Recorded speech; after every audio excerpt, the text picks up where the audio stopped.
Rebirth of burning love episode 6। सुबह का वक्त, शशांक का रूम। शशांक की आंख खुली, उसके सामने स्मृति का मासूम चेहरा था। उसने 2-3 बार अपनी आंखें झपकाई।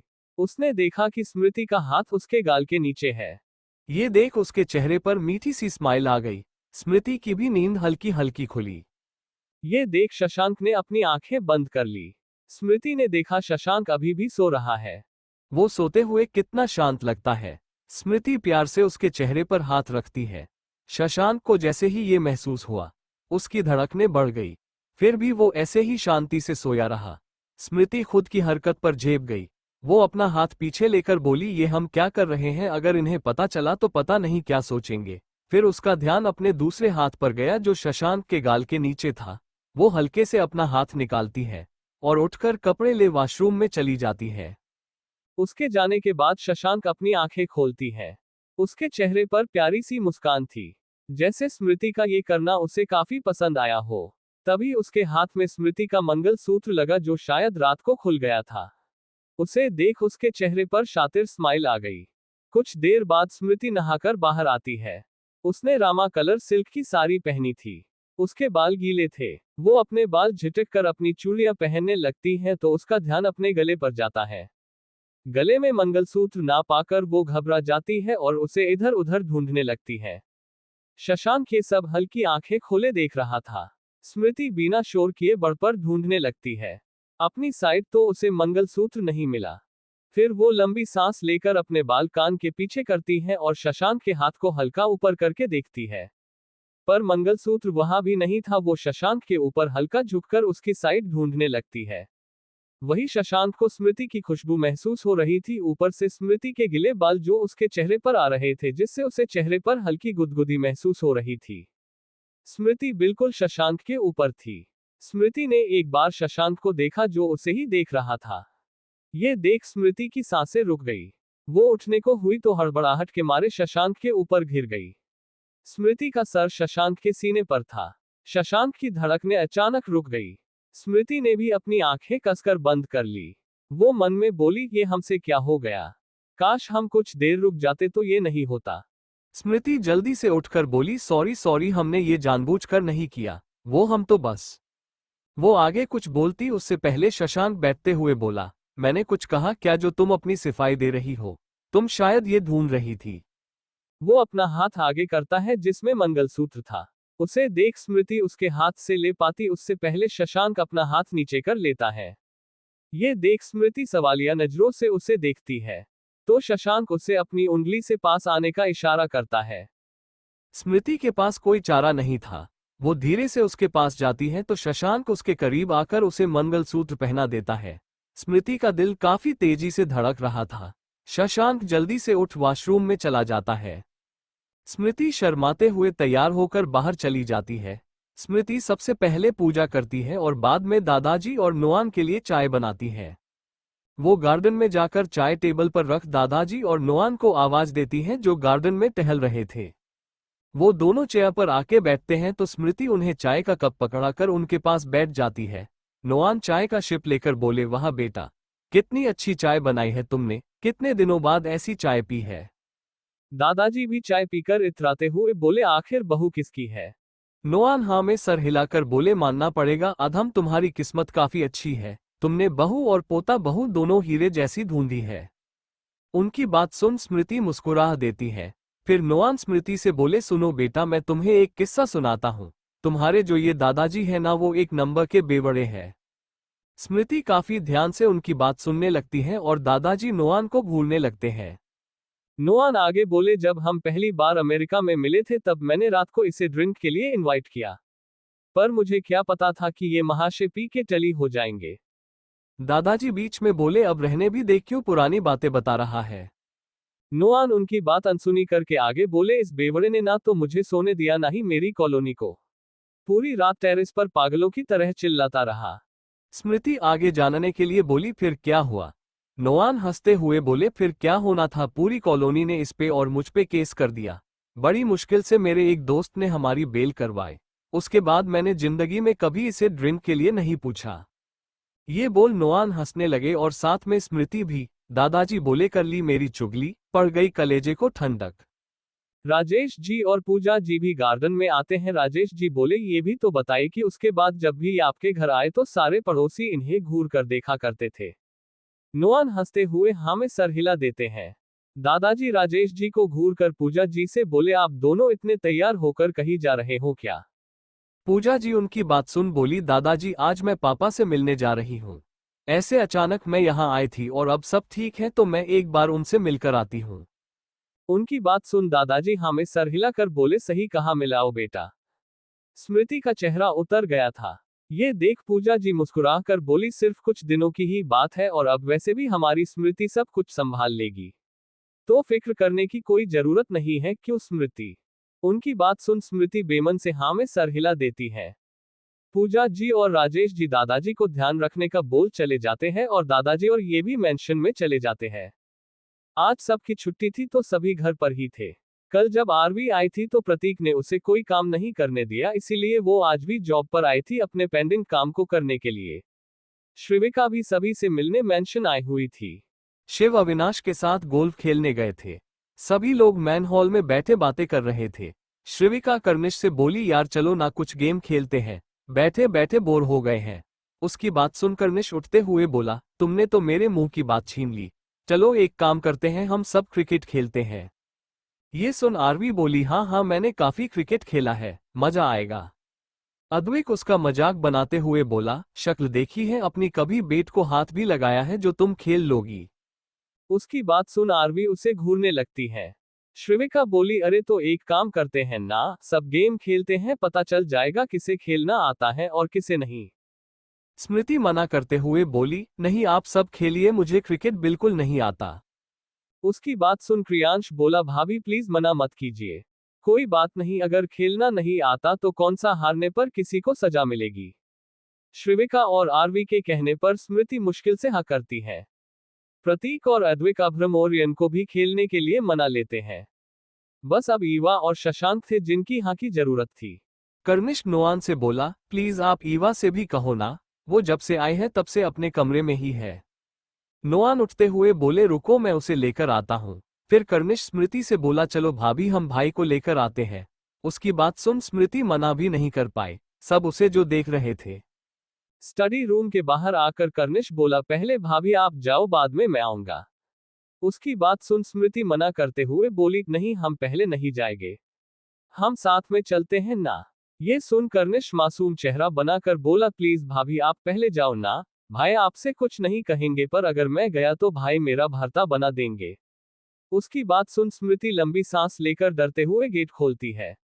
उसके जाने के बाद कर्निश खुद को शाबाशी देते हुए चला जाता है। शशांक लैपटॉप से नजरें हटाकर सामने देखता है जहां स्मृति अपने साड़ी के पल्लू को अपनी उंगली में लपेट रही थी। शशांक उसे देखते हुए एक आईब्रो उठा लेता है, जैसे पूछ रहा हो, कुछ कहना है क्या?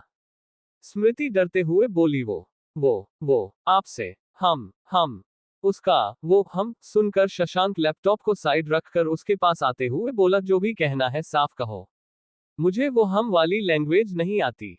स्मृति उसकी बात सुन अपने कदम पीछे लेने लगती है। वो हिम्मत करके बोली, वो हम सब क्रिकेट खेल रहे थे, तो हम आपको बुलाने आए थे। उसे घबराता देख शशांक अपनी जगह पर रुक कर बोला, ये कहने के लिए तुम इतनी क्यों घबरा रही हो?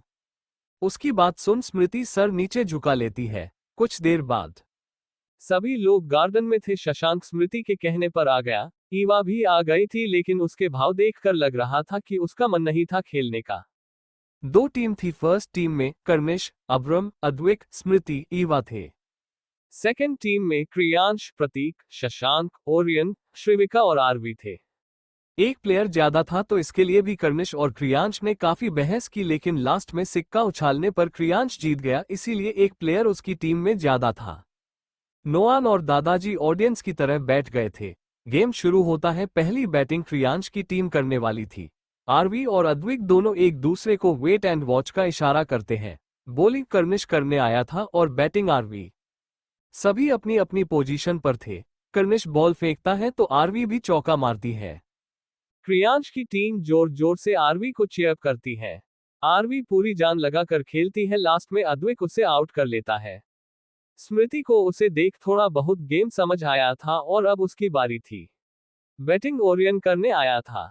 उसने स्मृति के बॉल फेंकने पर उसने भी काफी अच्छा शॉट मारा।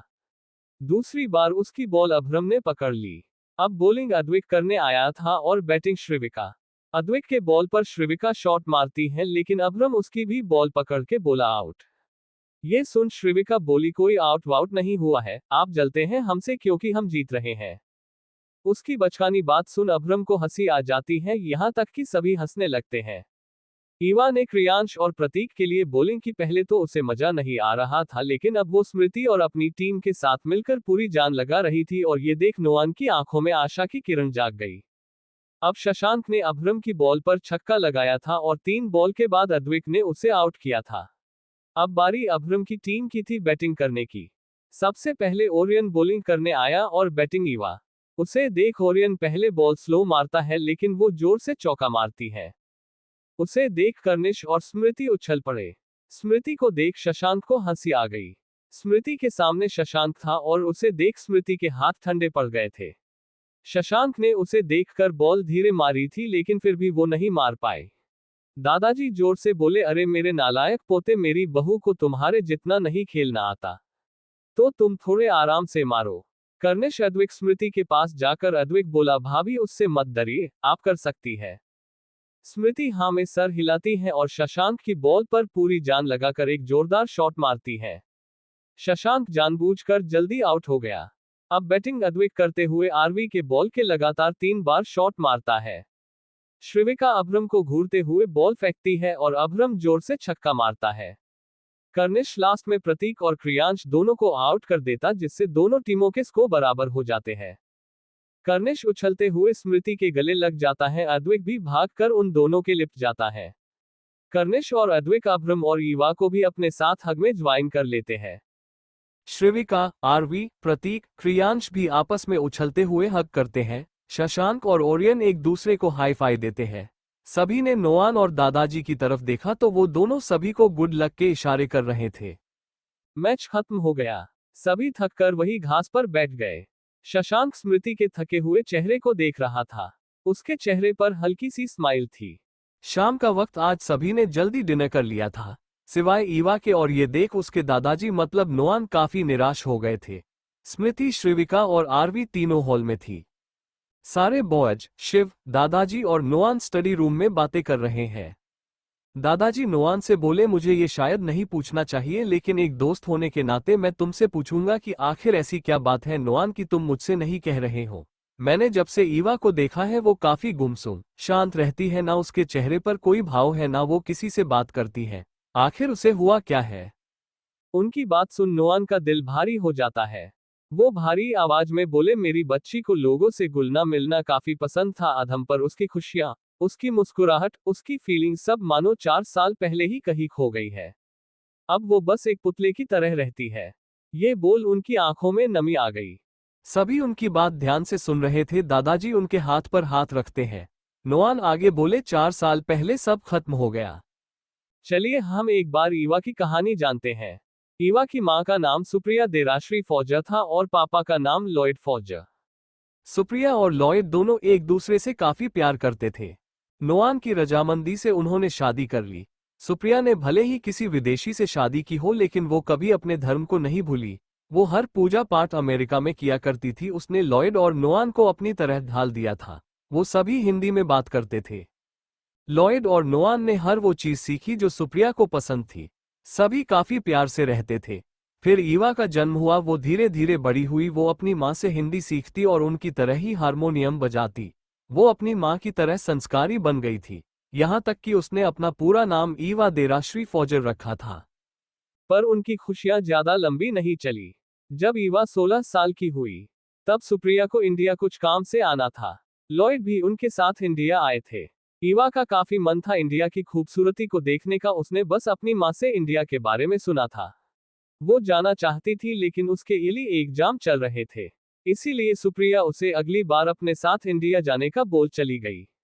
दादाजी ईवा के साथ ही रुके थे, पर जब वो दोनों इंडिया से आ रहे थे तभी उनकी फ्लाइट क्रैश हो गई। उसमें सुप्रिया और लॉयड की जान चली गई। उस मनहूस दिन के बाद मानो ईवा को काफी सदमा लगा। वो डिप्रेशन में रहने लगी। स्कूल से भी उसकी शिकायत आने लगी। ये देख नोआन काफी परेशान रहने लगे। उन्हें रात रात भर नींद नहीं आती। वो ईवा को खुद में बातें करते देख, रोते हुए देख हर दिन मर रहे थे। नोआन ये सब बोल रहे थे लेकिन उनकी आंखों से आंसू बह रहे थे। वो बार बार उन्हें साफ कर रहे थे। उन्हें देख दादाजी की आंखों में भी नमी आ गई थी। सारे लड़के और शिव के चेहरे पर भी दर्द के भाव थे। दादाजी आगे बोले, तो क्या इसी वजह से ईवा? उनकी बात पूरी होने से पहले ही नोआन ना में सर हिलाकर बोले, नहीं अधम, मेरी बच्ची की हालत इससे भी बुरी तब हुई जब उसकी जिंदगी में मैक्स आया। जब ईवा इतना कुछ सफर कर ही रही थी कि एक दिन अचानक उसकी मुलाकात अपने क्लासमेट मैक्स से हुई। ईवा उसे कभी मुंह नहीं लगाती लेकिन वो हर बार ईवा के आसपास रहता, उसकी केयर करता।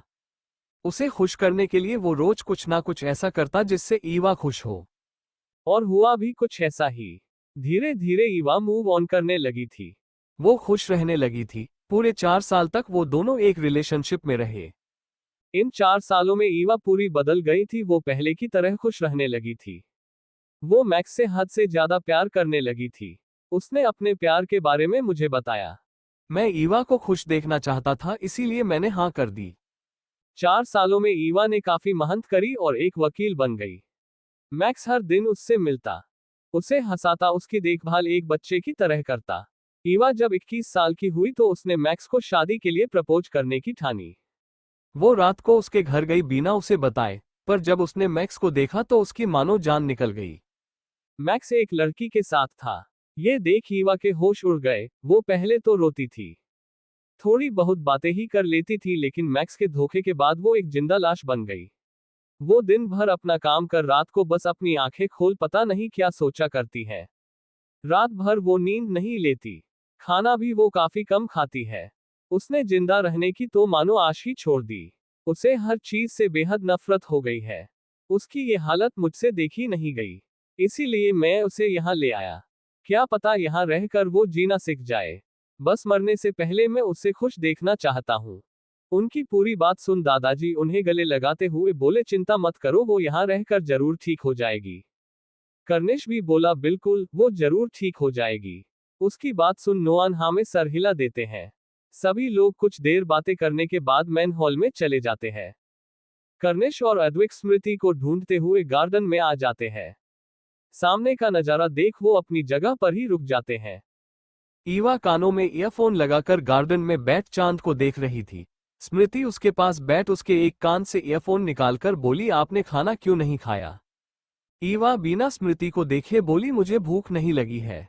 उसकी बात सुन श्रीविका भी उसके पास बैठ दूसरे कान से उसके ईयरफोन निकालकर बोली, और भूख क्यों नहीं है? ईवा अपने ईयरफोन वापस लगाकर बोली, पता नहीं। आरवी उसके कान से ईयरफोन निकालकर लेते हुए घास पर बैठते हुए बोली, आपने सुबह से कुछ नहीं खाया, ऐसा क्यों? ये सुन ईवा कुछ बोलती उससे पहले स्मृति उसके चेहरे को अपनी तरफ करके बोली, आप इंडिया में पहली बार आए हैं? ईवा हाँ में सर हिलाकर बोली, हाँ। स्मृति उसकी बात सुन शरारती अंदाज में मुस्कुरा कर बोली, हम आपको एक राज की बात बताएं, हमारी इंडिया की जो हवा है ना वो काफी टेस्टी है। उसकी बात सुन ईवा बिना किसी भाव के बोली, कैसी बातें कर रही हो आप? तो स्मृति उसे यकीन कराते हुए बोली, अरे हम मजाक नहीं कर रहे, ये बात ज्यादा लोगों को नहीं पता है, यकीन ना हो तो श्रीविका आपको खाके बताएगी। उसकी बात सुन ईवा श्रीविका की ओर देखती है। श्रीविका उसकी बात सुन हंसते हुए बोली, कैसी बात कर रही हो आप? मैं कैसे? ये सुन स्मृति उसे आंखें दिखाती है, जिसे देख श्रीविका बात संभालते हुए बोली, मेरा मतलब मैं कैसे खा सकती हूँ? ये तो मेरा फेवरेट खाना है, और आपने तो सुना ही होगा जब फेवरेट चीज को बार बार खाया जाता है तो वो फेवरेट नहीं रहती, इसीलिए ये काम आरवी करेगी। आरवी ये सुन हैरानी से श्रीविका को देखती है, फिर वो जल्दी से बोली, बिल्कुल, हम आपको खाके दिखाते हैं। ये बोल वो हबदेसी का एक बाइट हवा का भर लेती है और उसे खाने का नाटक करने लगती है। उसे देख अद्विक और कर्निश को उस पे हंसी आ गई। अद्विक की नजर उसी पर रुक गई। आरवी खाकर बोली, वाह कितनी टेस्टी थी। स्मृति ईवा से बोली, देखा आपने, हम भी ऐसे ही चलते फिरते कभी भी ये वाला खाना खा लेते हैं, आप भी भारत की हवा टेस्ट करके देखो। उसकी बात सुन ईवा मना करते हुए बोली, नहीं हमें नहीं करना, ऐसा भी कभी होता है क्या? तो श्रीविका बोली, अरे आप एक बार टेस्ट तो कीजिए, आपको ये काफी पसंद आएगी सच में। स्मृति और आरवी भी उसे फोर्स करती हैं तो ईवा हिचकिचाते हुए हल्का सा हवा में बाइट भरती है। स्मृति, आरवी और श्रीविका ने अपनी हंसी रोक रखी थी। ईवा मासूमियत से बोली, पर मुझे तो कोई टेस्ट नहीं आया। उसकी बात सुन स्मृति, आरवी और श्रीविका जोर जोर से हंसने लगी। अद्विक कर्निश भी हंसने लगे। स्मृति हंसते हुए ईवा के सर पर हल्की चपत लगाकर बोली, बुधु ऐसा भी कहीं होता है क्या? हवा सब जगह एक जैसी ही होती है। खामेखा आपने हवा खा ली। चलिए अंदर और खाना खाए। ये बोल वो फिर से हंसने लगी। ईवा उनको हंसता देख खुद की बेवकूफी पर उसे भी हंसी आ गई। उसे हंसता देख अद्विक कर्निश की हंसी गायब हो गई। वो जल्दी से मेंशन में भाग गए। अंदर सभी हॉल में बैठे थे। वो दोनों भागते हुए आए और कर्निश बोला, गजब हो गया दादाजी। उन्हें देख अभ्रम बोला, क्या हो गया, आराम से बताओ। अद्विक बोला, अरे यार वो हंसी। कौन हंसी? क्रियांश पूछते हुए बोला। कर्निश बोला, अरे हमने ईवा को हंसते हुए देखा। वो हंस रही है। उसकी बात सुन नोआन के साथ सभी हैरान हो गए। अद्विक उन्हें बाहर जो भी हुआ वो सब बता देता है। ये सुन किसी को यकीन नहीं हो रहा था। तभी सभी का ध्यान उन गर्ल्स पर जाता है तो सभी फिर से शॉक हो जाते हैं। आरवी उल्टी चलते हुए कुछ बोल रही थी और उसकी बात सुन स्मृति, श्रीविका और ईवा हंस रही थी। तभी आरवी अद्विक से टकरा जाती है। अद्विक बोला, अरे तुम देखकर नहीं चल सकती क्या? उसकी बात सुन आरवी का भी मन किया कि वो उसे अच्छा जवाब दे, लेकिन शशांक और सभी को देख वो माफी मांगते हुए बोली, सॉरी सर। अद्विक को खुद पर ढेर सारी आंखों की तपसी महसूस हुई। उसने देखा सभी उसे घूर रहे थे, खास तौर पर शशांक। उसे देख अद्विक जल्दी से बोला, कोई बात नहीं, हो जाता है, गलती मेरी है, तुम नहीं देख रही थी पर मैं तो देख रहा था, इसीलिए मुझे सॉरी बोलना चाहिए। आरवी उसे थैंक्स बोल स्मृति इनके पीछे चली गई। नोआन ईवा की स्माइल देख इमोशनल हो गए थे। तो दादाजी बोले, मैंने कहा था ना हमारी ईवा बिल्कुल पहले की तरह हो जाएगी। उनकी बात सुन नोआन खुशी से हाँ में सर हिला देते हैं। ईवा स्मृति के हाथ का खाना पेट भर के खाती है। श्रीविका को छोड़ने क्रियांश जाता है और आरवी के मना करने पर भी दादाजी प्रतीक को उसे छोड़ने को कहते हैं। स्मृति अपना काम कर रूम में जाती है तो शशांक अपना काम कर रहा था। उसे देख स्मृति उसे दूध का ग्लास दे देती है। शशांक स्मृति को निहारते हुए पूरा ग्लास खाली कर देता है। फिर स्मृति वॉशरूम में कपड़े बदल कर आती है। उसने लाइट पिंक कलर की प्लेन साड़ी पहनी थी। शशांक सोफे पर बैठा था। उसने स्मृति से अपना फोन देने को कहा जो टेबल पर पड़ा था। स्मृति फोन लेकर शशांक की तरफ बढ़ी तो अचानक उसका पैर कारपेट में उलझ गया और वो सीधा शशांक पर गिर गई। आज पता नहीं उसके साथ हो क्या रहा था, वो बार बार शशांक पर ही क्यों गिर रही थी। शशांक के हाथ स्मृति के कमर पर थे और स्मृति के उसके कंधों पर। वो स्मृति को देख रहा था। अचानक ये क्या हुआ था? स्मृति जल्दी उठने की कोशिश करते हुए बोली, सॉरी सॉरी हम। वो उठती उससे पहले उसके बाल शशांक के बटन में फंस गए और वो फिर से उसके ऊपर घिर गई। वो अपने बाल उसकी बटन से छुड़ाने की कोशिश करने लगी। वही शशांक अपने हाथ उसकी कमर पर लपेट उसे देखने लगता है। स्मृति जल्दी बाल छुड़ाकर खड़ी हो जाती है और बिना कुछ बोले सीधी अपनी जगह पर जाके सो जाती है।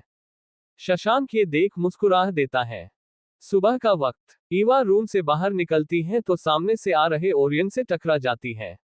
ओरियन ईवा को पकड़ने के चक्कर में जमीन पर गिर जाता है और ईवा उसके ऊपर गिर जाती है। ईवा और ओरियन की नजरें एक पल के लिए एक दूसरे पर ठहर जाती है। ओरियन का तो दिल एक पल के लिए धड़कना ही बंद हो जाता है। वही ईवा अपनी चेतना से बाहर आकर जल्दी से खड़ी हो जाती है और बिना भाव के सॉरी बोल चली जाती है। ओरियन अपने कपड़े सही करते हुए खड़ा होता है और ईवा को जाते हुए देखता है। तभी पीछे से अद्विक आगे आ उसके दिल पर हाथ रखकर बोला, बजी। तेरे भी दिल की घंटी बजी ना। उसकी बात सुन ओरियन उसके हाथ को हटाकर बोला, बकवास मत कर समझा। ऐसा कुछ नहीं है जैसा तू सोच रहा है। अद्विक उसके कंधे पर हाथ रख उसे आगे ले जाते हुए बोला, देख भाई सब ऐसा ही कहते हैं क्योंकि वो घबरा जाते हैं, पर तू टेंशन ना ले, तेरा भाई है अभी, मैं तुझे सब सिखा दूंगा। ओरियन उसे खुद से दूर करके बोला, दूर हो जा साले, खुद तो सिंगल पड़ा है और मेरी लाइफ सेट करना चाहता है। शशांक का रूम। स्मृति बेड को सही कर रही थी और शशांक ऑफिस के लिए तैयार हो रहा था। वो बार बार स्मृति को ही देख रहा था। वो अपनी टाई को देख स्मृति से बोला, सुनो, ये टाई मुझसे बंध नहीं रही है।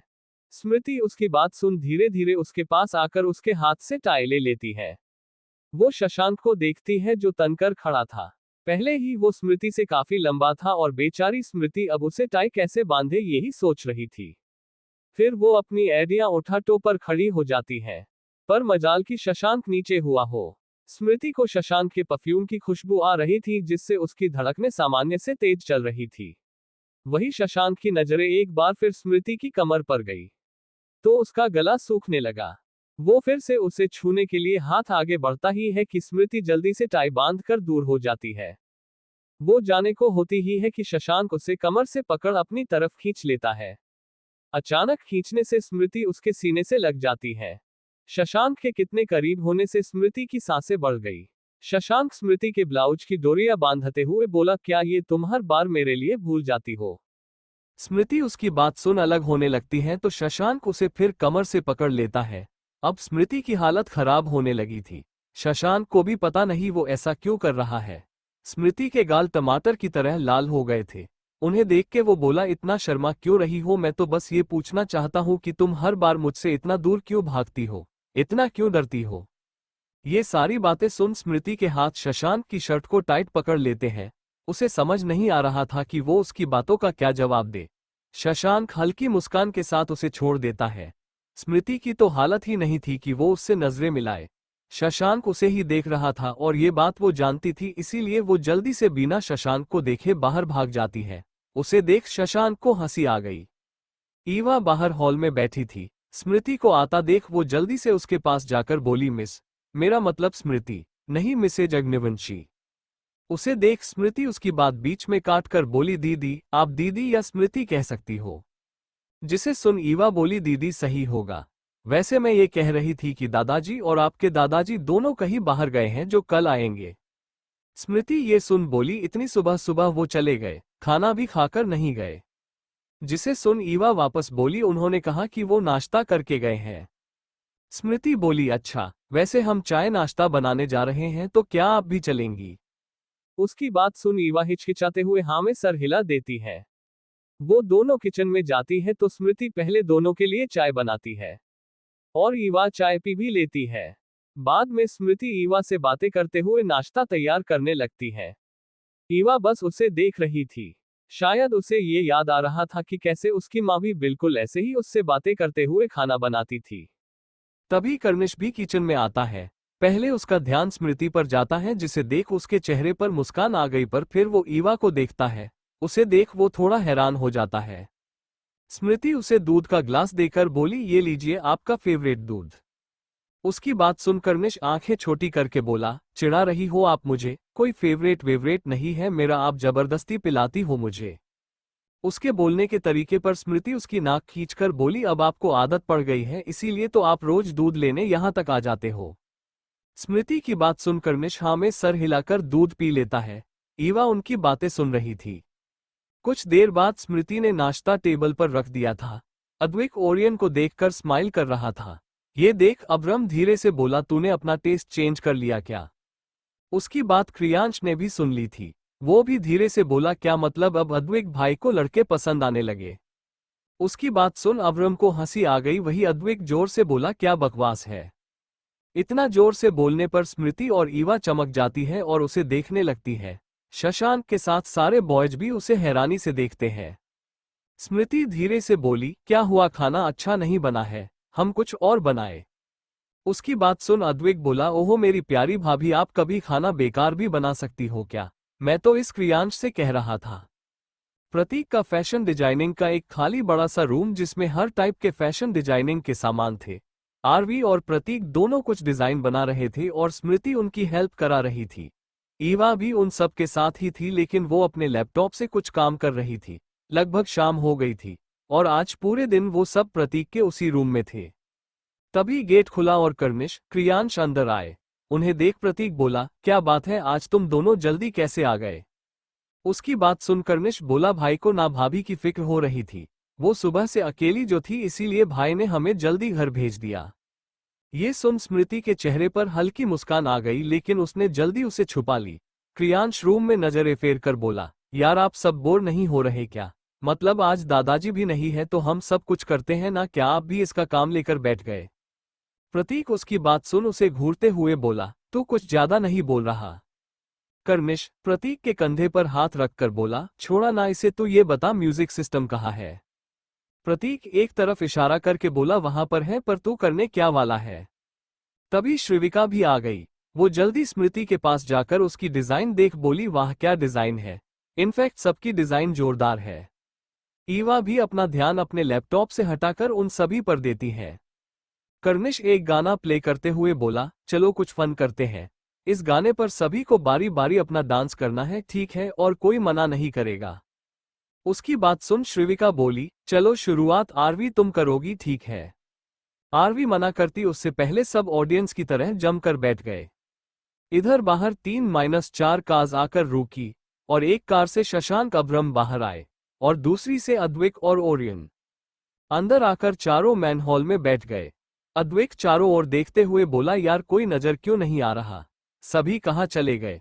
उसकी बात पर कोई कुछ बोलता उससे पहले उन्हें गाने की आवाज आई, जिसे सुन अद्विक उछलते हुए उस दिशा में चला गया। शशांक, अब्रम और ओरियन उसे जाते हुए देखते हैं। इधर रूम में आरवी पूरी अदा के साथ सभी को प्रणाम करती है और गाने पर लिपसिंग करना शुरू करती है। हाँ, शहर में दूसरी कोई सारे बॉयज साथ में बैकग्राउंड लिपसिंग कर रहे थे। वाह वाह, नहीं तुझसी बिल्लो, अरे बिल्लो बोले बिल्लो, जो भी देखे यही पूछे, क्या पूछे है ये, किसकी बिल्लो? अद्विक आरवी की अदा देख आंखें बड़ी करके धीरे धीरे अंदर आता है।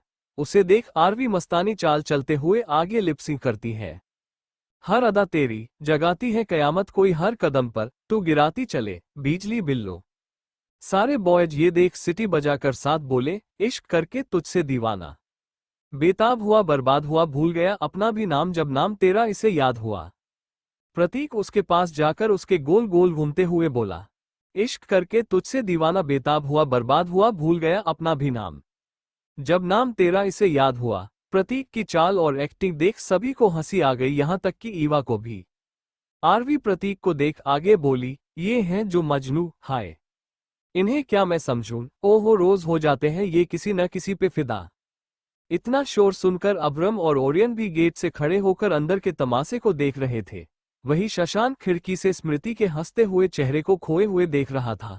अंदर श्रीविका उठकर आगे गाते हुए बोली, अरे हाँ आज इसके पीछे, हाय कल उसके पीछे, ओहो क्या ठिकाना है इनका कि हो जाए कब लापता। अब्रम श्रीविका को निहारने लगता है। वही श्रीविका मटकते हुए आगे बोली, हो इनकी मोहब्बत रेशम का जाल है, हाय दीवानगी भी इनकी एक चाल है। क्रियांश उठ श्रीविका का हाथ पकड़ उसे घुमाते हुए बोला, हो बिल्लो रानी, ओ होए हो बिल्लो रानी, कहो तो अभी जान दे दूं, हो बिल्लो रानी कहो तो अभी जान दे दूं। प्रतीक भी आरवी को घुमाकर बोला, हो बिल्लो रानी कहो तो अभी जान दे दूं, बिल्लो रानी कहो तो अभी जान दे दूं। कर्निश भी उनके पास जाकर नाचते हुए बोला, इश्क करके तुझसे दीवाना, बेताब हुआ बर्बाद हुआ, भूल गया अपना भी नाम, जब नाम तेरा इसे याद हुआ। अद्विक ईवा और स्मृति के सामने बैठकर बोला, इश्क करके तुझसे दीवाना, बेताब हुआ बर्बाद हुआ, भूल गया अपना भी नाम, जब नाम तेरा इसे याद हुआ। दैट स्काई इज क्रेजी गो। उसकी एक्टिंग देख स्मृति और ईवा को उस पे हंसी आ गई। क्रियांश श्रीविका से बोला, लचकती बाहों के इस गुलशन में फूलों जैसे इस तन में, हो पागल ही कर दे ऐसी खुशबू है। प्रतीक भी आरवी से बोला, चमकती आंखों के इन तारों में, होठों के गुलजारों में, ओ दीवाना कर दे ऐसा जादू है। श्रीविका अपना हाथ क्रियांश से छुड़ाकर बोली, ओ तेरी बातें रिझाए मेरे दिल को, फिर भी मैं ना मानूं इन्हें, हो मैं ना मानूं। तेरी आंखें दिखाए मुझको सपने पर, ना सच्चा जानू इन्हें।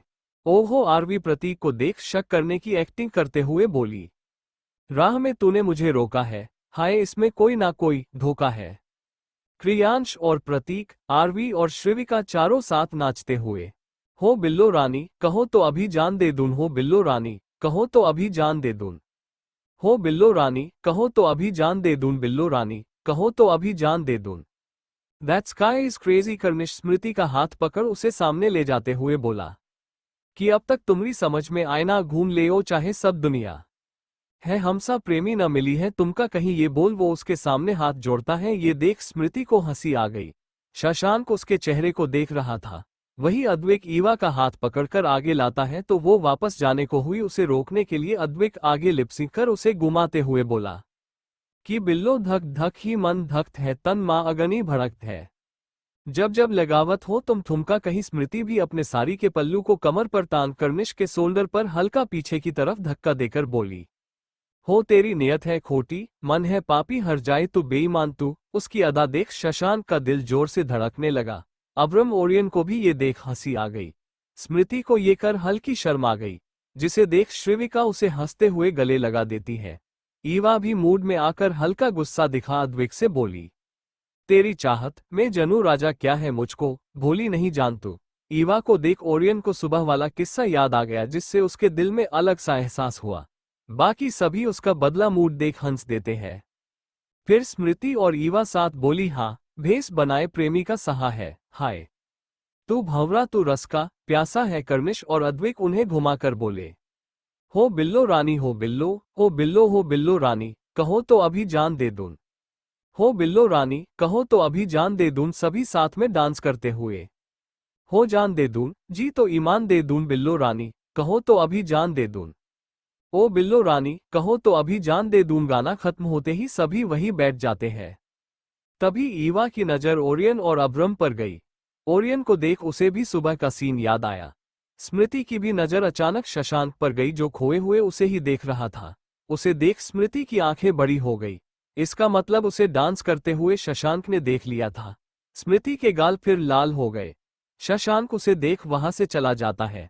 अद्वैक रह रहकर आरवी को देख रहा था, और आरवी उसके देखने से अपने दिल को शांत करने की कोशिश कर रही थी, जो उसके देखने भर से धड़क रहा था। ओरियन अब्रम बिना शोर किए वहां से चले जाते हैं।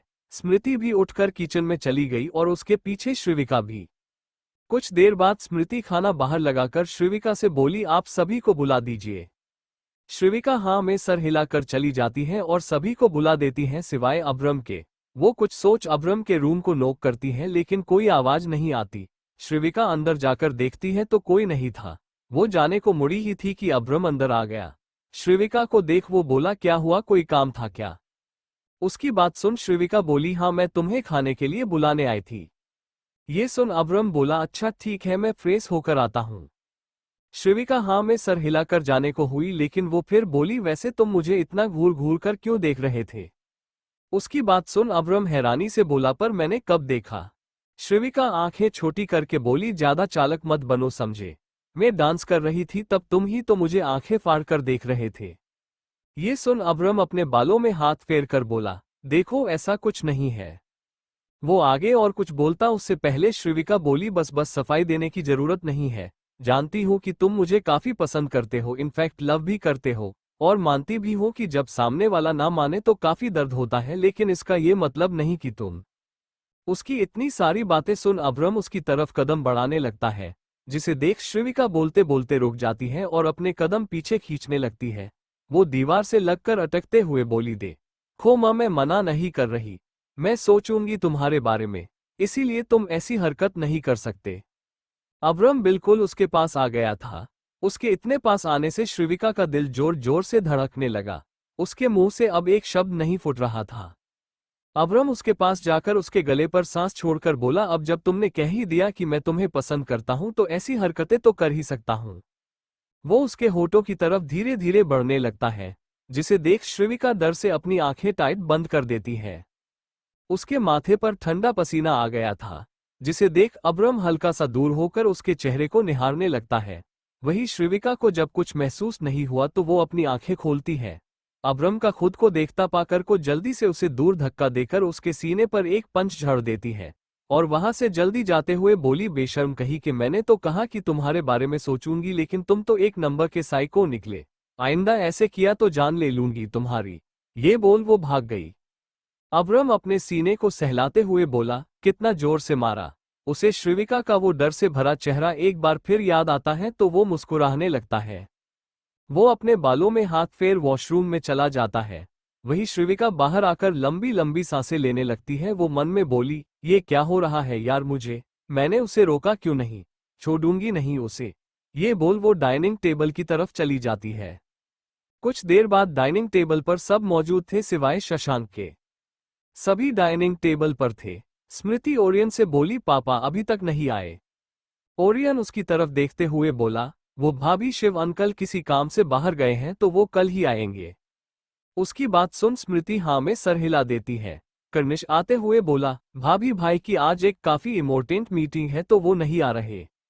ये सुन स्मृति मन में बोली, इतना भी क्या काम, वो एक बार आकर खाना तो खा ही सकते हैं। फिर स्मृति सभी को खाना सर्व करती है। स्मृति को देख प्रियांश बोला, भाभी आप खाना क्यों नहीं खा रही? उसकी बात सुन स्मृति मुस्कुरा कर बोली, हमें भूख नहीं है। अब्रम अब बेशर्मों की तरह श्रीविका को देख रहा था। वही श्रीविका को ये देखकर खुशी तो हो रही थी, लेकिन वो कहाँ मानने वाली थी। वो टेबल के नीचे से अब्रम के पैर पर पैर मारती है। कर्निश जोर से चिल्लाया, आह, किसी को कोई दिक्कत है क्या मुझसे, जो ऐसे टेबल के नीचे से लात मार रहा है? उसकी बात सुन सब उसे देखने लगते हैं। अब्रम की तो हंसी ही नहीं रुक रही थी। वही श्रीविका अपनी नजरें चुराकर खाना खाने लगती है। कर्निश एक चाकू उठाकर स्मृति को छोड़ सब की तरफ उसे घुमाते हुए बोला, सच सच बताना किसने किया ये सब? सभी हैरानी से उसे देखते हैं। क्या ये लड़का पागल है जो ऐसी हरकतें कर रहा है? ओरियन उसके हाथ से चाकू लेकर बोला, चुपचाप खा ले वरना ये चाकू मैं तेरे आर पार कर दूंगा। उसकी बात सुन कर्निश फिर से खाते हुए बोला, ये पता तो मैं लगा कर रहूंगा। सभी खाना खाते हैं। फिर आरवी बोली, मैं चलती हूँ, आज भी लेट हो गई, सब अपना ध्यान रखना। प्रतीक उठते हुए बोला, चलो मैं तुम्हें छोड़ देता हूँ। आरवी उसे मना करते हुए बोली, रहने दो, मैं चली जाऊंगी, रोज रोज तुम क्यों परेशान होते हो? उसकी बात सुन अद्विक बोला, अरे तुम्हारी जैसी बिल्ली के लिए कौन परेशान होना चाहेगा? हम तो श्रीविका को छोड़ने जा रहे थे, इसीलिए सोचा तुम्हें भी छोड़ दे। आरवी ये सुन उसे घूरने लगी। वही प्रतीक बोला, ये मजाक कर रहे हैं आरवी, हम उधर से ही जा रहे हैं, तुम्हें भी छोड़ देंगे, चलो। आरवी अद्विक को घूरते हुए हाँ में सर हिला देती है। वो दोनों श्रीविका और आरवी को छोड़ने चले जाते हैं। बाकी सब भी अपने रूम में चले गए। स्मृति एक प्लेट में खाना निकाल अपने कमरे में चली जाती है। वो गेट खोलती है तो शशांक मीटिंग ले रहा था। उसका कैमरा बंद था क्योंकि वो एक फाइल भी रीड कर रहा था। स्मृति धीरे से उसके पास खाने की प्लेट रखती है तो शशांक उसे देखने लगा। स्मृति उसके पास बैठकर एक रोटी का कवा तोड़ उसकी ओर बढ़ा देती है। शशांक ये देख उसके पास अपना मुंह ले जाकर खा लेता है। उसे काफी खुशी हो रही थी कि स्मृति उसकी परवाह कर रही थी। वो अपना काम करते जा रहा था और स्मृति के हाथ से खाना खा रहा था। फिर वो रुककर स्मृति को देखता है और उसे खाना का इशारा करता है। स्मृति समझ नहीं पाती तो शशांक फाइल साइड कर उसे भी अपने हाथ से खिलाता है। स्मृति को ये देखकर एहसास हुआ कि अब कोई है जिसे शायद उसके खाने या ना खाने से फर्क पड़ता है।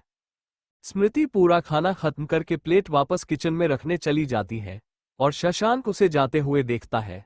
स्मृति रूम में वापस आकर वॉशरूम में चली जाती है। शशांक अपनी मीटिंग पर फोकस कर रहा था। स्मृति बाहर आकर मिरर के सामने अपनी चूड़ियां उतारने लगती है। वो शशांक को काम करते हुए निहार रही थी। तभी शशांक अचानक उसकी तरफ देखता है। ये देख स्मृति अपनी नजरें फेर कर चूड़ियां उतारने लगती है। शशांक उसकी हरकत पर हल्की स्माइल कर देता है। स्मृति अपनी सारी चूड़ियां उतार बेड पर जाकर बैठ जाती है। शशांक की भी मीटिंग खत्म हो गई थी, इसीलिए वो अपना लैपटॉप बंद कर खड़ा हो जाता है। वो अपने सर को रब करते हुए बेड पर आकर लेट जाता है। स्मृति उसे देख ड्रॉ से एक मसाज की ट्यूब निकालती है। वो एक लंबी सांस लेकर शशांक से बोली, सुनिए।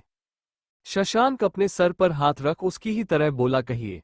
स्मृति उसके हाथ पर हल्का टेप करके बोली, सुनिए, इधर देखिए। शशांक उसकी बात सुन अपने चेहरे से हाथ हटाकर उसे देखता है। स्मृति जल्दी से ट्यूब दिखाकर बोली, हम आपके सर की मालिश कर देते हैं, इससे आपको काफी आराम मिलेगा। उसकी बात सुन शशांक हैरान हो गया कि उसे कैसे पता कि उसका सर दुख रहा है। फिर भी वो उसे मना करते हुए बोला, रहने दो, ये कुछ देर में ठीक हो जाएगा। स्मृति उसकी बात सुन बस उसे देखती है जैसे उसने कुछ सुना ही ना हो। वो आराम से बैठकर शशांक को अपनी गोद में सोने का इशारा करती है। शशांक उसे देख अपना सर उसकी गोद में रख देता है। स्मृति आहिस्ता आहिस्ता से उसके सर को अपने छोटे छोटे हाथों से दबाने लगती है। शशांक को धीरे धीरे काफी आराम मिलने लगता है और वो नींद के आगोश में चला जाता है। स्मृति भी उसके सर को दबाते दबाते बैठे बैठे ही सो जाती है। सुबह का वक्त शशांक का रूम। शशांक की नींद खुलती है तो उसका ध्यान स्मृति पर जाता है जो बैठे बैठे सो रही थी और वो उसकी कमर पर अपने हाथ लपट कर सो रहा था। उसे कल की बात याद आती है कि कैसे स्मृति उसके सर को दबा रही थी और उसे उसकी गोद में ही नींद आ गई। वो स्मृति को प्यार से निहारने लग गया। इस लड़की ने उसके लिए पूरी रात ऐसे बैठे बैठे ही निकाल दी। स्मृति की हल्की हल्की नींद खुलती है तो वो शशांक को देखती है जो उसे ही देख रहा था। स्मृति थोड़ी ऑकवर्ड हो गई। स्मृति को अपने पेट पर शशांक के हाथ महसूस हो गए तो उसकी हार्टबीट बढ़ गई। शशांक उसे और टाइट पकड़ के सोते हुए बोला, मुझे नींद आ रही है रोंदू वाइफी। उसकी बात सुन स्मृति की आंखें बड़ी हो गई। वो मन में बोली, रोंदू, हम इन्हें रोंदू लगते हैं। उसके पेट में हल्का हल्का दर्द हो रहा था। वो फिर से बोली, हमें वॉशरूम जाना है। उसकी बात सुन शशांक उसके चेहरे को देखता है और उठ जाता है। स्मृति उसके उठते ही वॉशरूम में चली जाती है। शशांक अपने फोन को लेकर बालकनी में चला जाता है। कुछ देर बाद स्मृति बाहर आती है। उसे शशांक कहीं नहीं दिखता। वो बेड पर जाकर आंखें बंद करके लेट जाती है। शशांक बालकनी से आकर उसे सोते हुए देख वॉशरूम में चला जाता है। वो वापस बाहर आता है तो स्मृति अपने पेट को पकड़कर सो रही थी। उसे देख अब शशांक को टेंशन होने लगी थी। वो उसके पास जाकर बोला, कुछ हुआ है क्या, तुम ठीक हो? स्मृति उसकी बात सुन बैठते हुए बोली, हाँ हम ठीक है। शशांक को यह सुन अजीब लगता है लेकिन वो हाँ में सर हिलाकर रेडी होने लगता है। स्मृति शशांक के पास जाकर बोली, वो हमें कुछ कहना है। शशांक उसे मिरर में देखते हुए बोला क्या कहना है? स्मृति अपनी पूरी हिम्मत जुटाकर बोली, वो हमें कुछ सामान लाना था तो उसके लिए कुछ पैसे चाहिए थे। उसकी बात सुन शशांक के हाथ रुक गए। वो उसकी तरफ मुड़कर अपनी कड़क आवाज में बोला, देखो तुम्हें जो भी चाहिए वो मुझसे मांगने में इतना हिचकिचाया मत करो। आखिरकार अब तुम मेरी वाइफ हो। और मैं तुम्हें बताना भूल गया, वहां ड्रॉ में एक कार्ड पड़ा है, वो मैंने तुम्हारे लिए ही बनाया है तो तुम उसे यूज कर सकती हो। स्मृति को ये सुनकर काफी अच्छा लगा। वो शशांक से डरती थी लेकिन शशांक उसके साथ दिन बेदिन सॉफ्ट हो रहा था। वो जाने को हुई तो शशांक बोला, वैसे अभी तुम्हें क्या चाहिए? मेरा मतलब तुम्हें कुछ भी चाहिए तो तुम मुझे बता सकती हो। उसकी बात सुन स्मृति को समझ नहीं आया कि वो उसे बताए या नहीं। शशांक उसकी परेशानी भांपकर बोला, देखो कोई परेशानी है तो तुम बिना कुछ सोचे बता सकती हो। स्मृति झिझकते हुए धीरे से बोली, वो हमें सैनिटरी पैड चाहिए थे।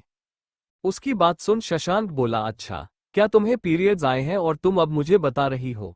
तुम्हें काफी पेन हो रहा होगा, चलो एक बार डॉक्टर से मिल लेते हैं। उसकी बात सुन स्मृति हैरान हो गई। उसने सोचा नहीं था कि उसके पति उसकी इतनी परवाह करेंगे। वो उसे मना करके बोली, नहीं नहीं हमें ज्यादा पेन नहीं हो रहा है, आप फिक्र मत कीजिए। शशांक उसकी बात सुनकर बोला, ठीक है, पर तुम्हें थोड़ा सा भी पेन हो तो तुम मुझे बता देना। स्मृति हाँ में सर हिलाती है तो वो उसे बेड पर बैठा कर किसी को फोन करते हुए बालकनी में चला जाता है। कुछ देर बाद रूम का गेट नॉक हुआ तो शशांक गेट खोलता है।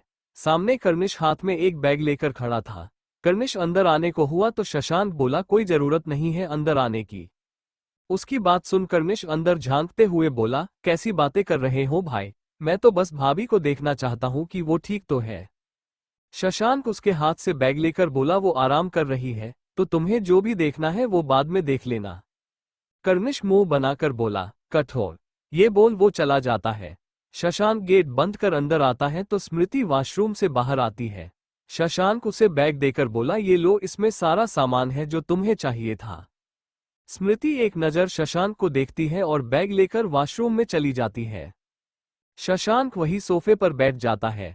स्मृति कुछ देर में बाहर आती है तभी गेट खुला और क्रियांश अंदर आया।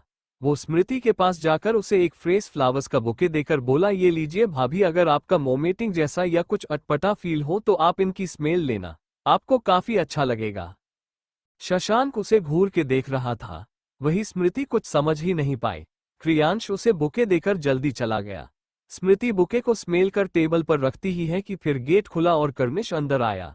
वो शशांक को अपनी बत्तीसी दिखाते हुए स्मृति के पास आकर बोला, भाभी देखिए, मैं आपके लिए चॉकलेट लेकर आया हूं, जब भी आपका मन करे आप इसे खा लेना। स्मृति उससे कुछ पूछती उससे पहले वो बाहर भाग गया। शशांक स्मृति से बोला, तुम अब आराम से रेस्ट कर लो। स्मृति उसकी बात सुन हाँ में सर हिलाकर बेड पर बैठती ही है कि अद्विक अंदर आकर बोला, भाभी अब अगर आपको बिल्कुल पीस चाहिए हो तो आप मेरी ये कुछ एल्बम्स सुन लेना। ये बोल वो अपने साथ लाए कुछ एल्बम्स और हेडफोन को उसके साइड में रख देता है। वो शशांक को देखता जो उसे जानलेवा नजरों से घूर रहा था। वो उसे चील करने का बोल बाहर चला गया।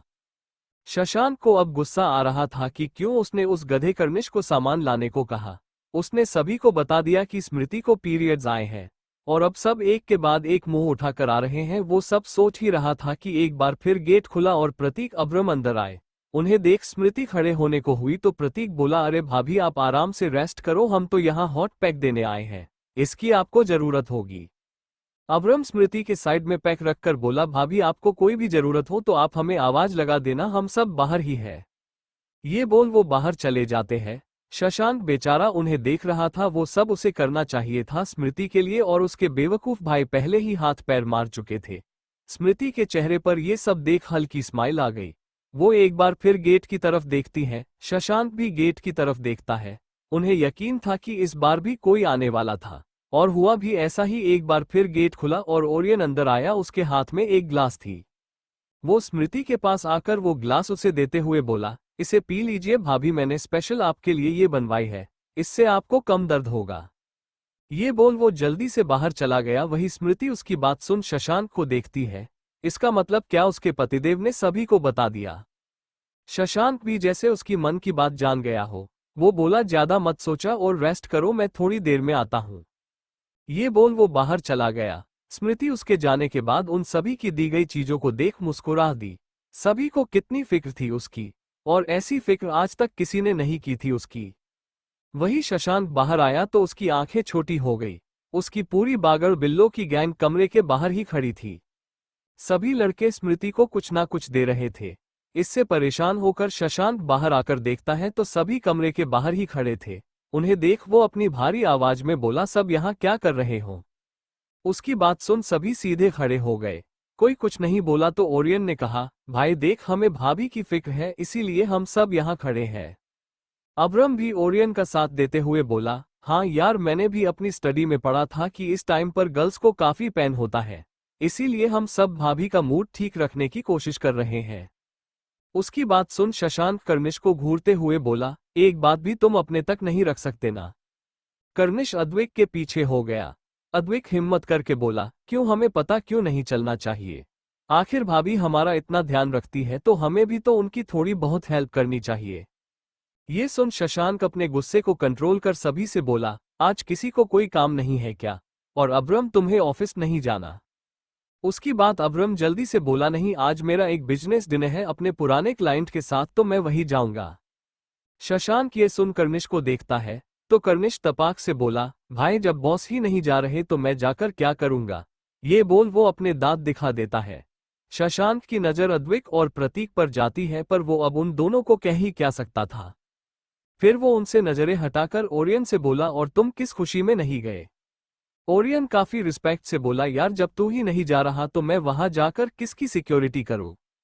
शशांक की नजर क्रियांश पर गई जो सभी के पीछे छुपने की कोशिश कर रहा था। शशांक कड़क आवाज में बोला, क्रियांश छुपना बंद करो और ये बताओ कि तुम्हारे पास ना जाने का क्या बहाना है? उसकी आवाज सुन क्रियांश की रीढ़ की हड्डी कड़क हो गई। वो सामने आकर हिम्मत से बोला, भाई वो मुझे लगा कि कोई नहीं जा रहा था तो मैंने देखा कि मैं भी आज की छुट्टी लेकर अपना पेंडिंग काम घर पर ही पूरा कर लूं। उसकी बात सुन शशांक गुस्से से उसे घूरते हुए बोला, मतलब आज सभी फालतू हो, पर मैं वार्न कर रहा हूं, अगर कोई भी वापस रूम में आया तो उसका नतीजा सही नहीं होगा। सभी उसकी बात सुन जल्दी से हाँ में सर हिला देते हैं। शशांक सबको घूरते हुए कमरे में चला जाता है। सारे बॉयज मुंह लटकाकर मैनहॉल में चले जाते हैं। कुछ देर बाद आरवी आती है। वो देखती है आज पूरी फौज मैनहॉल में बैठी है। वो सभी के पास जाकर उन्हें ग्रीट करते हुए बोली, गुड मॉर्निंग सभी को। उसे देख सभी सही से बैठते हैं और रिटर्न में उसे भी ग्रीट करते हैं। उसे देख अद्वैक के हार्ट बीट तेज हो गई। इसका पता तो उसे भी नहीं चल रहा था कि आखिर ऐसा उसके साथ क्यों हो रहा है। आरवी सभी को देखते हुए बोली, आज आप सभी यहाँ हैं, कोई खास वजह है क्या? उसकी बात सुनकर निश बोला, रुकने की खास वजह तो थी लेकिन अब वो वजह नहीं रही। आरवी उसकी बात समझ नहीं पाए। वही ईवा भी वहां आई और सभी से बोली, आज कोई फ्री है क्या? ये सुन अद्वैक बोला, कहिए, हम सब तो आपके लिए फ्री ही है। ईवा उसकी बात सुनकर बोली, वो मुझे सुपरमार्केट जाना है, पर मैं यहाँ किसी को जानती नहीं हूँ, तो क्या कोई मेरे साथ चलेगा? उसकी बात सुनकर निश और क्रियांश खड़े हो गए। कर्निश बोला, हम वैसे भी बोर हो रहे थे। उसकी बात सुन ईवा हाँ में सर हिला देती है। तभी अब्रम ओरियन से बोला, ओरियन मुझे लगता है तुम्हें भी इनके साथ जाना चाहिए। ईवा को इन नलायकों के साथ भेजना सिर्फ नहीं होगा। ये सुन कर्निश और क्रियांश की आंखें छोटी हो गई। कर्निश अब्रम से बोला, कहना क्या चाहते हैं कि हम दोनों नालायक हैं? उसकी बात सुन अब्रम मुस्कुरा देता है। अद्वैक भी ओरियन के मजे लेते हुए बोला, मुझे भी लगता है यार कि तुझे इनके साथ जाना चाहिए। ओरियन अब उन सबको मना भी कैसे करता, इसीलिए वो हाँ में सर हिला देता है। वो खड़ा होकर बाहर चला जाता है और क्रियांश कर्निश ईवा को साथ लेकर उसके पीछे चल देते हैं। आरवी प्रतीक के साथ जाने को हुई तो अद्विक उसके सामने आकर बोला, मिस आरवी, मुझे अभी याद आया कि तुमने अभी तक मुझे थैंक्स नहीं बोला। प्रतीक और अब्रम उसकी बात सुन उन्हें देखने लगे। आरवी अद्विक को घूरते हुए बोली, छोड़िए। ये सुन अद्विक अपने हाथों को देखकर बोला, पर मैंने क्या पकड़ा है? आरवी उसे आंखें दिखाते हुए बोली, मुझसे थैंक्स सुनने का विचार छोड़िए और सामने से हटिए। ये बोल वो उसके साइड से होकर चली गई। प्रतीक अपनी हंसी दबाकर उसके पीछे चल दिया।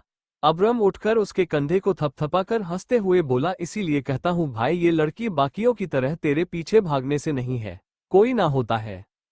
ये बोल वो हंसते हुए चला गया। अद्विक को आरवी पर काफी गुस्सा आया।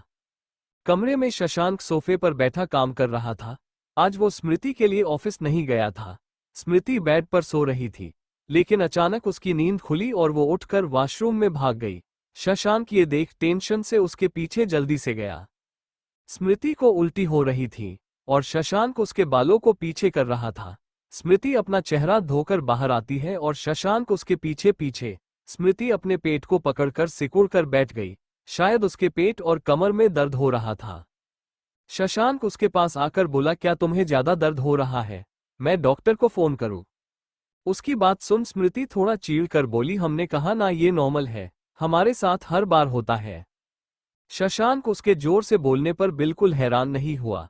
उसे पता था कि इस टाइम स्मृति के मूड स्विंग हो रहे हैं, पर स्मृति को जल्दी एहसास हो गया कि उसने अभी अभी क्या किया। वो अपना चेहरा नीचे करके बोली, हमें माफ करना, वो हम। शशांक उसकी बात बीच में काटकर बोला, कोई बात नहीं, मुझे पता है तुम्हें काफी पेन हो रहा है। उसकी ये लाइन सुन स्मृति की आंखों में आंसू आ गए। अब ये दर्द की वजह से आए थे या शशांक के सॉफ्ट बिहेवियर की वजह से, ये तो उसे ही पता। शशांक उसके चेहरे को देखता है जो लाल पड़ गया था और आंखें भी आंसू से भरी हुई थी। उसकी हालत देख शशांक को दर्द हुआ। वो स्मृति से बोला, तुम लेटो, मैं तुम्हारे हॉट पैक रखता हूं, तुम्हें उससे थोड़ा आराम मिलेगा। उसके कहने पर स्मृति चुप लेट गई, क्योंकि दर्द तो उसे भी हो रहा था। शशांक कुछ देर स्मृति के पेट पर हल्का हॉट पैक रखता है, जिससे स्मृति को काफी आराम मिल रहा था और उसकी आंखें हल्की हल्की बंद भी होने लगी थी। शशांक एक लंबी सांस लेकर अपने दूसरे हाथ से स्मृति के बालों में हल्का हल्का चलाने लगता है। स्मृति को अब नींद आ गई। शशांक उसे प्यार से देख रहा था। वो एकदम सिकुड़कर एक छोटे बच्चे की तरह सो रही थी। सुपरमार्केट वो चारों मॉल पहुंच गए थे। कर्निश ईवा से बोला, आप अपना सामान खरीदिए, हम दोनों अपना खरीद के आते हैं। ये बोल वो क्रियांश को अपने साथ ले गया। ओरियन उन्हें हैरानी से जाते हुए देख मन में बोला, कितने बड़े बेवकूफ है, जिस काम के लिए आए थे उसे छोड़ अपने काम में लग गए। ईवा कुछ देर अपना थोड़ा बहुत सामान लेती है, फिर ईवा ओरियन से बोली, हमें ऊपर चलना चाहिए। ये बोल वो लिफ्ट में चली गई। ओरियन लिफ्ट को कुछ पल देख अंदर आ गया। वो दोनों गर्ल्स सेक्शन में थे। ईवा बिना भाव के सामान खरीद रही थी और ओरियन उसे सामान खरीदते हुए देख रहा था। आसपास की सारी लड़कियां ओरियन को घूर घूर के देख रही थी, लेकिन ओरियन का ध्यान तो ईवा पर था। लगभग 45 मिनट हो गए थे और ईवा अपनी शॉपिंग पूरी कर बिल भी खुद पे करती है। ओरियन के कहने पर भी वो नहीं मानी। फिर वो बिना भाव के ओरियन से बोली, आपको कुछ लेना है? उसकी बात सुन ओरियन ना में सर हिला देता है। वो दोनों लिफ्ट में आते हैं। सिर्फ वो दोनों ही लिफ्ट में थे। ओरियन अपना ध्यान फोन में लगाने की कोशिश कर रहा था और ईवा अपना फोन देख रही थी। तभी अचानक झटके के साथ लिफ्ट रुक जाती है, जिससे ईवा का फोन हाथ से छूट जाता है। ओरियन जल्दी उसे फोन देकर लिफ्ट के बटन दबाते हुए बोला, शायद ये रुक गई है, पर डोंट वरी, ये जल्दी चल जाएगी। उसकी बात सुन ईवा हाँ में सर हिला देती है। वो एक बार ओरियन को देखती है जो अपनी टाई लूज कर रहा था और लंबी सांस ले रहा था। ईवा को ये देख थोड़ा अजीब लगा, लेकिन वो ध्यान नहीं देती। वही ओरियन अपनी स्लीव्स फोल्ड कर अपने जेब से नैपकिन निकाल अपने माथे पर आए ठंडे पसीने को पोंछता है। उसे देख ईवा को अब घबराहट होने लगी। वो अपना फोन निकालती है, लेकिन उसके पास कर्निश या क्रियांश किसी का भी नंबर नहीं था। ओरियन अपने कमर पर हाथ रख खुद को कंट्रोल करने की कोशिश कर रहा था। ईवा अपने फोन को जेब में रख उसके हाथ को पकड़कर बोली, देखो ये जल्दी चल जाएगी, तुम बस मुझे देखो, मैं हूं यहां तुम्हारे साथ। उसकी बात सुन ओरियन लाल आंखों से उसे देखता है। ईवा को समझ नहीं आ रहा था कि वो क्या करे। ओरियन को सांसें लेने में अब दिक्कत होने लगी। ईवा ये देख जल्दी से थोड़ा सा ऊपर उठ उसके चेहरे को अपने हाथों में लेकर बोली, मेरी आंखों में देखो, कुछ नहीं होगा, सब ठीक है। ओरियन लंबी लंबी सांसें लेता हुआ ईवा के चेहरे को देख रहा था।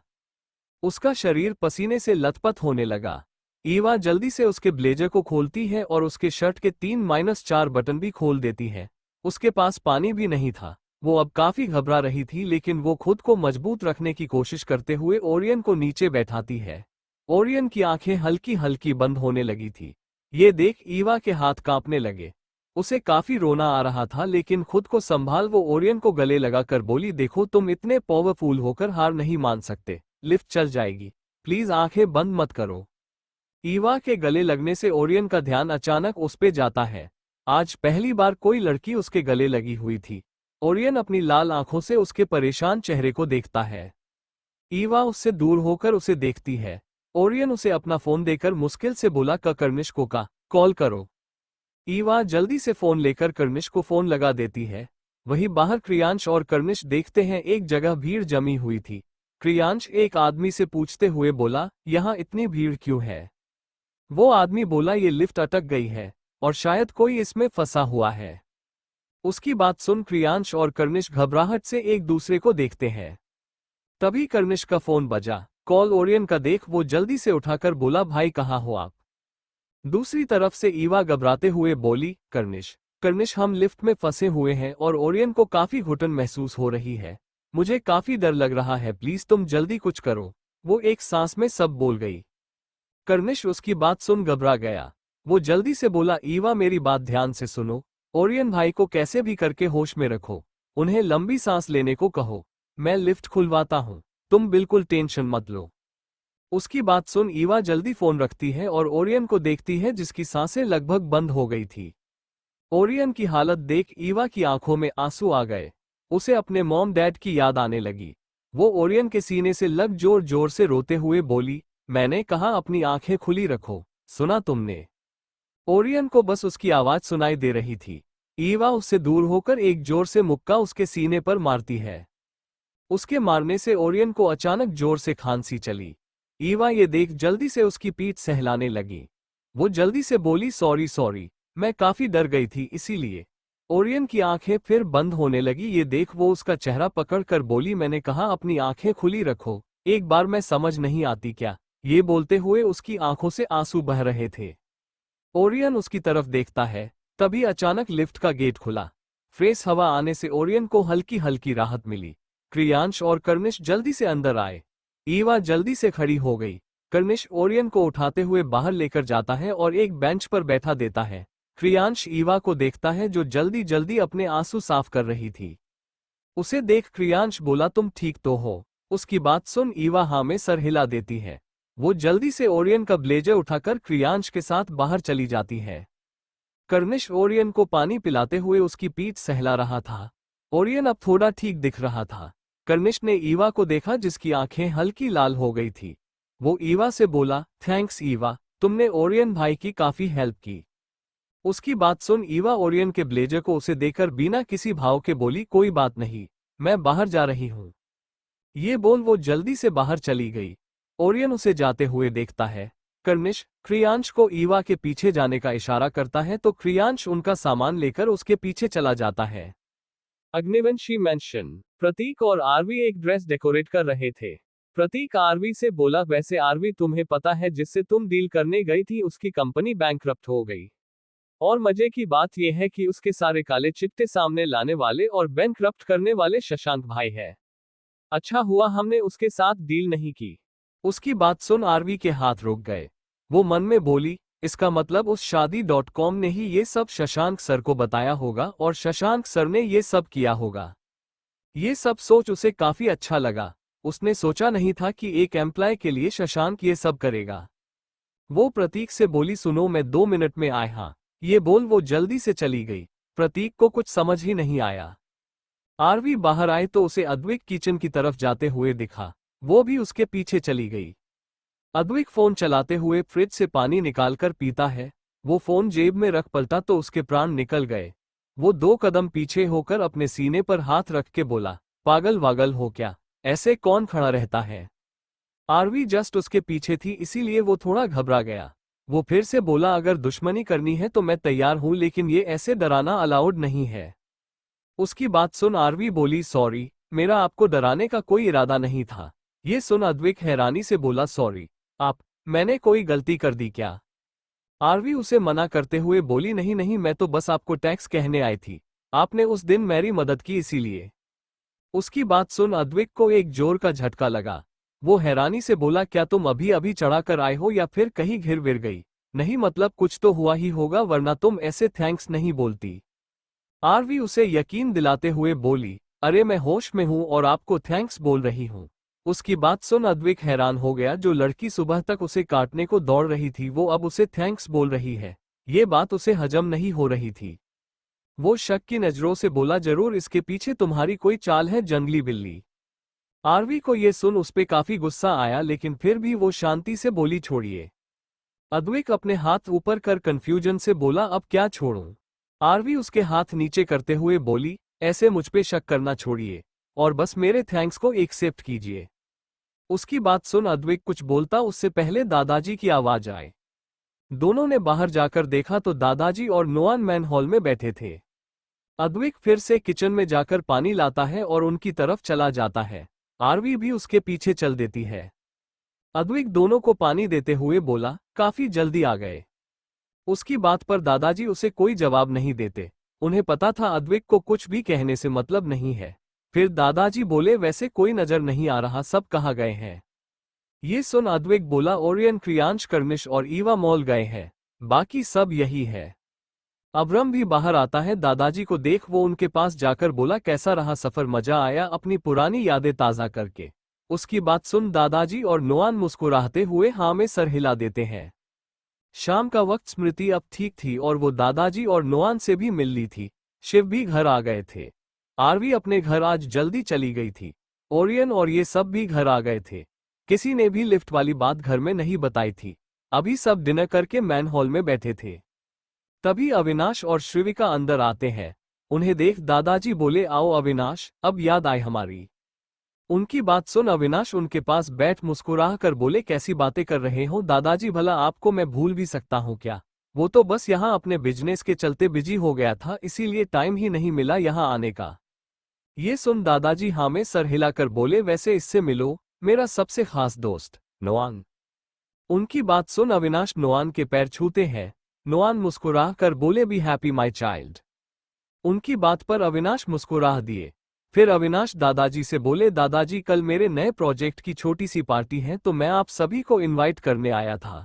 उनकी बात सुन दादाजी बोले, ये तो काफी अच्छी बात है बेटा, हम सब जरूर आएंगे। फिर अविनाश श्रीविका को देखते हैं तो श्रीविका हाँ में सर हिलाकर स्मृति के पास बैठ उसे एक बॉक्स देती है। स्मृति उसे कंफ्यूजन से देखती है तो अविनाश बोले, इसे रख लो बेटा, ये तुम्हारी शादी का गिफ्ट है। शादी के बाद मैं तुमसे मिल ही नहीं पाया तो इसीलिए आज तुम्हें ये दे रहा हूं। स्मृति उनकी बात सुन दादाजी को देखती है तो श्रीविका बॉक्स उसे पकड़ाते हुए बोली, अरे इतना सोचिए मत, ले लीजिए। जिसपे दादाजी भी मुस्कुरा कर बोले, रख लो बेटा। स्मृति उनकी बात सुन हाँ में सर हिला देती है। सब लोग ऐसे ही कुछ देर बातें करते हैं और बाद में अविनाश और श्रीविका के जाने के बाद सभी सोने चले जाते हैं। सुबह का वक्त शशांक का रूम। स्मृति अभी सो रही थी, वो भी शशांक के बिल्कुल पास, और शशांक अपने हाथ पर सर टिकाकर उसके बाल उसके चेहरे से हटा रहा था। फिर अचानक उसके हाथ रुक गए। वो खुद की हरकत पर हैरान था। आखिर उसे हो क्या रहा था?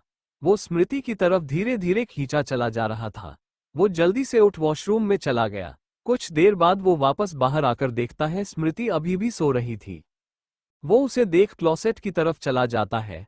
स्मृति की नींद खुली तो उसे शशांक कहीं नहीं दिखा तो वो अंगड़ाई लेते हुए खड़ी होती है और क्लोजेट में कपड़े लेने चली जाती है। वो अंदर गई तो शशांक शर्टलेस खड़ा था, उसकी बॉडी एकदम परफेक्ट थी। ये देख स्मृति की आंखें बड़ी हो गई। वही शशांक उसे देखता है तो वो जल्दी उल्टी मुड़ जाती है। उसके गाल तो क्या, उसका पूरा चेहरा लाल पड़ गया था। शशांक उसे देख शरारत से उसके एकदम पीछे खड़ा हो गया और अपनी गर्म सांसें उसके गले पर छोड़कर बोला, क्या हुआ वाइफी, तुम्हारा ही पति हूं, इतना क्यों शर्मा रही हो? उसकी बात सुन स्मृति की धड़कनें बढ़ गई। शशांक हल्के से उसकी कमर को छूता है तो स्मृति के पूरे शरीर में करंट दौड़ गया। वो जल्दी से जाने को हुई तो शशांक उसके हाथ को पकड़कर बोला, अरे जिस काम से आई थी वो तो कर लो। ये बोल वो उससे दूर हो जाता है और दीवार से टक लगाकर उसे देखने लगता है। स्मृति खुद को बड़े मुश्किल से संभालकर एक लाइट पर्पल कलर की साड़ी लेने लगती है तो शशांक बोला, नहीं ये नहीं। उसकी बात सुन स्मृति दूसरी साड़ी पर हाथ लगाती है तो शशांक फिर से मना कर देता है। बेचारी भोली भाली स्मृति शशांक की बात मान दूसरी साड़ी पर हाथ लगाती है तो शशांक उसके पास आकर उसके हाथ को एक ऑर्गेंजा की प्रिंटेड येलो साड़ी पर रखता है। वो साड़ी काफी सुंदर थी और मानना पड़ेगा उसकी पसंद काफी अच्छी थी। जो शशांक किसी को राय देना भी जरूरी नहीं समझता था, वो आज अपनी पत्नी की साड़ी पसंद कर रहा था। शशांक उसे बताकर दूर होकर बोला, मैंने तुम्हारी तो मदद कर दी, अब तुम मेरी मदद करो। उसकी बात सुन स्मृति मन में बोली, क्या हमने इनसे मदद करने के लिए कहा था? वो शशांक के कपड़ों को देखती है तो हैरान रह गई। उसमें ज्यादा तो सारे ब्लैक डार्क ब्लू कलर के ही बिजनेस सूट थे। फिर वो एक बड़ी मुश्किल से एक रॉयल वाइन कलर का 3 पीस निकालती है। उसकी पसंद देख शशांक के चेहरे पर हल्की स्माइल आ गई। स्मृति उसे देखकर जल्दी से बाहर चली गई। कुछ देर बाद शशांक बिल्कुल तैयार होकर सोफे पर बैठे काम कर रहा था। तभी स्मृति वॉशरूम से बाहर निकली। आवाज सुन शशांक उसकी तरफ देखता है तो उसकी नजरें उसी पर रुक गई। स्मृति पर वो कलर काफी खिल रहा था। वो काफी सुंदर लग रही थी, वो भी बिना किसी श्रृंगार के।